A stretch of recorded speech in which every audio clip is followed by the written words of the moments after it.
Hello student, welcome to creative tuition class. Student जो video लेकर आए हैं वो है बीए प्रोग्राम और सेमेस्टर फर्स्ट, और हिंदी की जो बुक है वो है भाषा, हिंदी भाषा संप्रेषण संचार। ये दोनों के लिए, सेमेस्टर वन सेमेस्टर टू के लिए।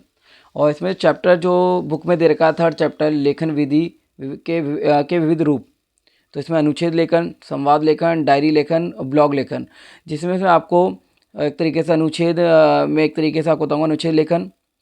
पहले आज वीडियो में मैं आपको बताऊंगा अनुच्छेद लेखन के बारे में बताऊंगा सिर्फ, फिर सेकंड वीडियो में संवाद लेखन के बारे में बताऊंगा, फिर तीसरी वीडियो में डायरी लेखन के बारे में बताऊंगा। तो सबसे पहले है अनुच्छेद लेखन। अनुच्छेद अंग्रेजी में पैराग्राफ का अनुवादी शब्द है, और जिसका अर्थ है अनुच्छेद के शाब्दिक अर्थ के आधार पर इसका हिंदी रचना अंश होना अनिवार्य है। ये इसमें हिंदी जो अंश अनिवार्य होना चाहिए। और परंतु आजकल स्वतंत्र रूप से अनुच्छेद लेखन का अभ्यास भी किया जाता है। अनुच्छेद अधिक से अधिक 100 शब्दों का होना चाहिए, और अथवा वाक्य छोटे छोटे और एक दूसरे जुड़े होने चाहिए। भाषा सरल और प्रभावी होनी चाहिए, ये इसमें महत्वपूर्ण है। विद्यार्थी को समिति विषय पर अनुच्छेद लेखन के लिए कहा जाता है, और इसके माध्यम से उसके ज्ञान, कल्पना, तर्क शक्ति, भाषित क्षमता को देखा जाता है। वर्तमान समय में हिंदी भाषा का उपयोग समाज के जीवन के विविध क्षेत्रों में बढ़ा है, और विभिन्न समाचार पत्र, पत्रिका, दूरदर्शन, समाचार चैनल, अनुवाद आदि हिंदी का उपयोग बढ़ने के में यह आवश्यक प्रेरित होने लगा है।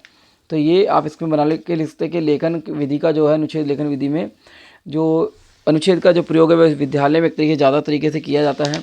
और विशेषता क्या है इसकी, इसमें किसी एक भाव विचार को एक बार में और एक ही स्थान पर व्यक्त किया जाना चाहिए।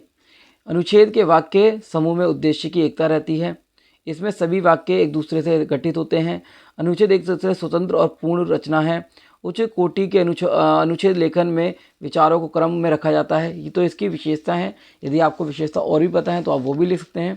तो ये मैंने आपको मिन एक तरीके से विशेषता बताई है। इसके बाद मैं आपको बताता हूँ प्रकार। तो पहला जो है प्रकार में वर्णनात्मक अनुच्छेद लेखन। इसमें लिख सकते हैं अनुच्छेद की शैली किस प्रकार की होगी, इसका निर्णय उसके विषय के आधार पर मतलब किया जाता है।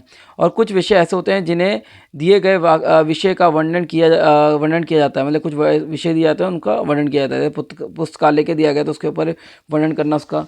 नेक्स्ट है विवरणात्मक। इसमें लिखेंगे कि कुछ विषय ऐसे होते हैं जिनमें लेखन को देखें अथवा अनुभव किए गए विषय के अनुसार विवरण प्रस्तुत करना होता है। जैसा आचरण, सत्यप्रियता, एकता में बल, ये सारे कुछ गुण पहले से ही दिए होते हैं जिनका एक तरह विवरण करना होता है। नेक्स्ट विचारात्मक लेखन। विचारात्मक लेखन जो है अधिकांश अनुच्छेद की इसी कोटि में आते हैं, और अनुच्छेद के विषय में इस प्रकार के होते हैं कि लेखन को कुछ विचार अथवा चिंतन कर विषय का प्रतिपादन करना पड़ता है। नेक्स्ट कल्पनात्मक अनुच्छेद जो लेखन होता है, इसमें कल्पना के आधार पर जो लिखे जाते हैं भावपरक होते हैं और आत्मनिष्ठ होते हैं। मानसिक क्षमता विकास करना होता है इसमें, और इसमें सभी विचारक अनुच्छेद अभ्यास कराया जाता है। तो ये कल्पनात्मक अनुच्छेद होते हैं। ये प्रकार हैं जिनको आप अपने तरीके से लिख सकते हैं। तो स्टूडेंट, मैंने इस वीडियो में आपको बताया है कि लेखन के विविध जो रूप हैं उसमें अनुच्छेद क्या है, और अनुच्छेद के में उसकी विशेषता क्या है, उसके प्रकार क्या है, प्रकार को भी मैंने आपको शॉर्ट तरीके से बता दिया है।